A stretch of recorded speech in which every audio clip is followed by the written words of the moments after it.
बिस्मिल्लाहिर्रहमानिर्रहीम। अस्सलाम वालेकुम दोस्तों, मैं उम्मीद करता हूँ कि आप लोग खैरियत से होंगे और ज़िंदगी की बहारों को भरपूर तरीके से इंजॉय कर रहे होंगे। आज जो हम बुक लाए स्टडी करने के लिए वो है अर्बन रेंट रिस्ट्रिक्शन ऑर्डिनेंस 1959 और इसके अंदर आज जो हम टॉपिक डिस्कस करेंगे वो है rights of tenant on eviction. और ये जो टॉपिक है कि ये जो किरायादार हैं बेदखली के वक्त उसके जो हकूक़ या राइट्स हैं उनके बाबत ये 3-4 जुमले आज मैं कहूँगा। तो इसको सेक्शन जो डील करती है वो सेक्शन 13 है जो बेसिकली एविक्शन ऑफ टेनेंट के ऊपर लॉ मेकर ने ऐड की है इस ऑर्डिनेंस के अंदर।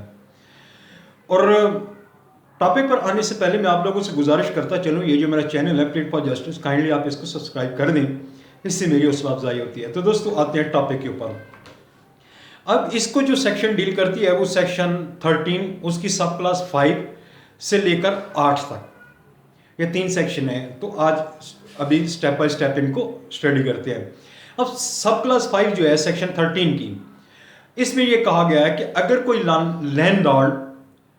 किसी रेंट कंट्रोलर के पास जाता है और जाके वहां दरख्वास्त देता है रेंट कंट्रोलर को और उसको ये कहता है कि जनाब मेरी जो फलां बिल्डिंग है जो मैंने किराए के ऊपर दे रखी है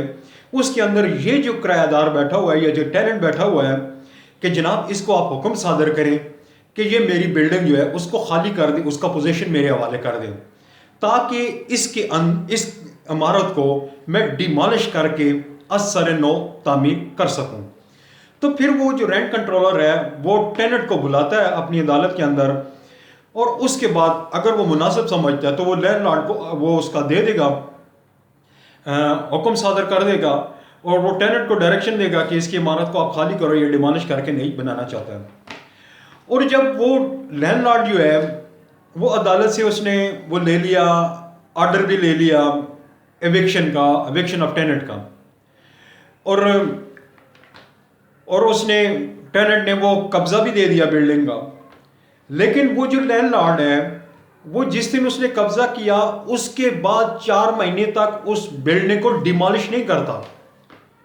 जो रेंटेड प्रेमिसेस उसने जो किसी को किराएदार पे को दी हुई थी वो उसको डिमॉलिश नहीं करता। अगर डिमॉलिश कर देता है लेकिन उसके बाद 2 साल तक उस इमारत को तामीर नहीं करता।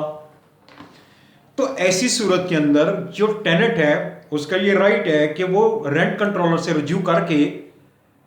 वो इमारत का पोजीशन दोबारा उस लैंडलॉर्ड से बजरिया रेंट कंट्रोलर ले सकता है, ठीक है। या अगर ये टेनेंट जो है ये जाकर रेंट कंट्रोलर को दरख्वास्त देता है, एप्लीकेशन मूव करता है कि जनाब इस लैंडलॉर्ड ने मुझसे इमारत वापस ली, उसका कब्जा मैंने इसको दिया, ये उसको डिमॉलिश करके नहीं बनाना चाहता था। अब 4 महीने कब्जा लेने के बाद 4 महीने तक इसने इमारत को डिमॉलिश नहीं किया और आज इतना अरसा हो गया है, 2 साल होने को है, ये बंदा उस इमारत को दोबारा उसने तामीर भी नहीं किया और ये किसी तीसरे बंदे को इसने या रेंट पे दे दी है। तो फिर वो रेंट कंट्रोलर जो है जब ये साबित हो जाएगा कि उस बंदे ने इमारत को डिमॉलिश नहीं किया और ना ही इसने तामीर किया है, तो जो टेनेंट की एप्लीकेशन के ऊपर या उसकी कंप्लेंट के ऊपर वो लैंडलॉर्ड को कन्विक्ट कर सकता है, उसको सजा सुना सकता है, उसको 6 महीने तक up to extend of 6 month वो उसको इम्प्रिजनमेंट दे सकता है, उसको कैद कर सकता है, उसके ऊपर फाइन कर सकता है या दोनों सजाएं उसको दे सकता है। उसके बाद आ जाती है सब क्लास 5A, सेक्शन 13 की सब क्लास 5A। ये क्या कहती है? अब ये कहती है कि जब जिस टेनेंट को अदालत ने सजा दे दी, उसको जेल भेज दिया या उससे जुर्माना वसूल कर लिया, अब ये जो टेनेंट जिसकी कंप्लेन पे उसको जेल हुई है वो टेनेंट को दरख्वास्त दे, वो अपना रेंट कंट्रोलर को दरख्वास्त देगा, टेनेंट या किराएदार। तो फिर जो रेंट कंट्रोलर होगा वो उस बिल्डिंग का पोजीशन जो है वो टेनेंट के हवाले करने का लैंडलॉर्ड को हुक्म सादर करेगा और उसको कब्जा दिलवा देगा। लेकिन इसमें उन्होंने ये कहा है कि अगर उसने इमारत डिमॉलिश कर दी और तामीर नहीं की है तो फिर ये 5A के तहत वो एप्लीकेशन जो है टेनेंट जो है वो रेंट कंट्रोलर को रिपोजेशन के लिए नहीं दे सकता। उसके बाद आ जाती है सेक्शन 13 की सब क्लास 5B। इसमें इन्होंने ये कहा है लॉ मेकर ने कि जब कोई लैंडलॉर्ड रेंट कंट्रोलर से ऑर्डर ले लेता है कि जनाब मैंने अपनी इमारत को डिमोलिश करना है, उसको अज़र नो रिकंस्ट्रक्ट करना है, और उसका वो टेनेंट के खिलाफ उसकी एविक्शन का ऑर्डर भी ले लेता है और टेनेंट उसको कब्जा भी दे देता है, और जब ये इमारत बना दी, मतलब कि उसने विद इन स्पेसिफिक पीरियड वो लैंडलॉर्ड जो है वो इमारत को गिरा देता है और उसके बाद उसको तामीर कर देता है। तो जब इमारत तामीर हो गई, तामीर होने से या उसके फाइनल टच से कुछ 1 महीना 1.5 महीना 2 महीने पहले अगर वो जो है टेनेंट जो है सबका टेनेंट जिससे उसने पोजीशन लिया था वो चला जाता है उसके पास, टेनेंट अपना रेंट कंट्रोलर के पास, और रेंट कंट्रोलर से कहता है जनाब इस बंदे ने मुझसे पोजीशन लिया था, इस बंदे की बिल्डिंग मेरे पास किराए पे थी, इसने आपकी अदालत में आया, मुझसे पोजीशन लिया, इसने इमारत को डिमोलिश किया और इसने दोबारा बना दिया, ये इसका कवर्ड एरिया भी उतना ही है और इसके अंदर सिर्फ रकबा नीचे उतना ही है और बाकी वो प्रेमिसेस भी वही है, तो काइंडली आप इसको कहें जी कि इसका पोजीशन मुझे दे, मुझे ही किराए पे दे। तो अदालत ने फिर हुक्म सादर करती है लैंडलॉर्ड को कि भाई आप इस इमारत जो आपने नई तामीर की है ये पुराने जो आपका सबका किरायादार था उसको दे दें। अगर वो किसी और को दे देता है तो उससे कब्जा किसी और टेनेंट को दे देता है लैंडलॉर्ड, तो रेंट कंट्रोलर जो है वो किसी और से कब्जा लेकर पुराने सबका जो उसका जो टेनेंट था लैंडलॉर्ड का उसी के हवाले करेगा इस बिल्डिंग का कब्जा भी। और उसके बाद अगर इन दोनों के दरमियान रेंट के मामले के ऊपर, यानी कि पहले रेंट कितना था अब कितना है, अगर कोई डिस्प्यूट आता है तो वो रेंट कंट्रोलर जो है वो उनके दरमियान जो है वो मैटर जो है वो पैचअप करा देगा, उनके दरमियान उसकी वो तयन करेगा रेंट का कि कितना रेंट होना चाहिए। फिर उसके बाद वो उसको वो कह देगा कि भाई आप हर महीने की इतनी तारीख को फलां तारीख से पहले पहले आपने ये रेंट लैंडलॉर्ड को पे करना है। उसके बाद आ जाती है सेक्शन 13 की सब क्लास 6। इसमें इन्होंने ये कहा है कि सेक्शन 13 के तहत जो भी कार्रवाइयाँ होती हैं, एविक्शन की जितनी भी कार्रवाइयाँ हैं, उसमें इशू फ्रेम होने से पहली समात के बाद एज सुन एज पॉसिबल, लेकिन इशू फ्रेम होने से पहले अगर कोई आउटस्टैंडिंग रेंट जो है वो बज़िम्मा टेनेंट बकाया है और उसने टेनेंट ने ये किराया लैंडलॉर्ड को अदा करना है और इनका मैटर चला गया रेंट कंट्रोलर के पास, और रेंट कंट्रोलर जो है वो इनिशियली टेनेंट को कहेगा कि आप ये इतना भी आउटस्टैंडिंग किराया ये अदालत के अंदर जमा करवाएं, और जब तक फैसला नहीं हो जाता इस मुकदमे का रेंट एप्लीकेशन का तो उस वक्त तक till the final decision of case आप ये जो रकम है, ये किराए की जो रकम है, आपने ये अदालत के मुहर्रर के पास या अदालत में जमा करवानी है, और हर महीने की 15 तारीख से पहले पहले। तो फिर वो जो टेनेंट है वो बाउंड हो जाता है, वो जितनी भी आइंदा उसने जो वो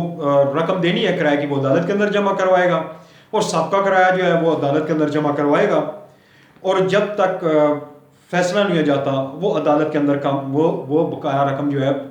या आउटस्टैंडिंग जो रेंट है वो जमा करवाता रहेगा। अगर फॉर एग्जांपल इसमें अगली चीज़ क्या है, अगर फॉर एग्जांपल अगर वो टेनेंट आउटस्टैंडिंग जो वो उसके ज़िम्मे जो आउटस्टैंडिंग किराया है या रेंट है वो जमा करवाने में नाकाम रहता है या डिफ़ॉल्ट कर जाता है, तो फिर अगर वो एप्लीकांट है उसकी वो जो एप्लीकेशन है वो अदालत डिसमिस कर देगी रेंट कंट्रोलर। अगर वो रिस्पोंडेंट है तो उसका राइट ऑफ डिफेंस जो है वो अदालत स्ट्रक ऑफ कर देगी। उसके बाद और अगर इस तरह की सूरत हाल मजीद जारी रहती है तो अदालत किराएदार को ऑर्डर कर सकती है कि जिस बिल्डिंग के अंदर तुम बैठे हो बीइंग अ टेनेंट, इसका पोजीशन लैंडलॉर्ड के हवाले कर दो। किराया नहीं देते हो तो जाओ फिर बिल्डिंग का पोजीशन भी लैंडलॉर्ड को वापस करो। बल्कि अब ये जो किराए की जो रकम होगी, अगर उनके दरमियान कोई डिस्प्यूट आता है अपना लैंडलॉर्ड और टेनेंट के दरमियान नई इमारत का, तो फिर उसका तयन जो है final determination of rent shall be वो होगी अपना डन बाय रेंट कंट्रोलर। और इसमें सेक्शन 7 अपना सेक्शन 13 की सब क्लास 7, इसमें इन्होंने कहा है कि जहाँ रेंट कंट्रोलर लैंडलॉर्ड की दरख्वास्त बाबत बेदखली किराएदार जो उसने अदालत के अंदर गुजारी कि इस किराएदार को फलां फलां वजूहात की बुना पर इससे निकाला जाए, इसको बेदखल किया जाए, ये किराया नहीं देता, या जो भी, या इसने जो दुकान सबलेट कर दिया या मकान सबलेट कर दिया या any portion of their of उसने वो सबलेट कर दिया है, या उसने इमारत को डिवैल्यू किया है, या वो उसके अंदर उसकी जो और कोई उसने कोई ऐसा काम किया है जिससे मोहल्ले वाले जो हैं वो नाराज़ हैं, तो इस तरह की कोई एप्लीकेशन दी है लैंडलॉर्ड ने उस किराएदार की या टेनेंट की बेदखली के लिए किसी रेंट कंट्रोलर को। अगर रेंट कंट्रोलर जो है वो after due course of inquiry अगर वो सेटिस्फाइड हो जाए कि लैंडलॉर्ड की जो एप्लीकेशन है ये वैक्शियस है या फ्रेवलेस है या बोगस है या ये इसका सिर्फ उसको मास्तंग और परेशान करने के लिए दी है, तो वो उसको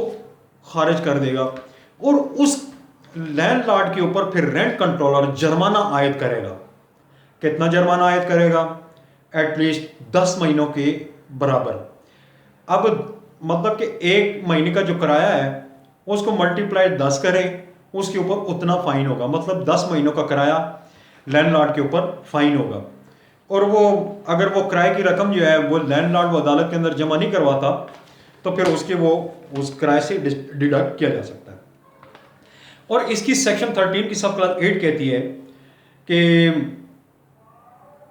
दफ़ा ये जो सेक्शन 13 है इसके तहत जो भी किराया रेंट कंट्रोलर के पास या रेंट कंट्रोलर की अदालत में या उसके ऑफिस में जमा होगा वो मुकदमा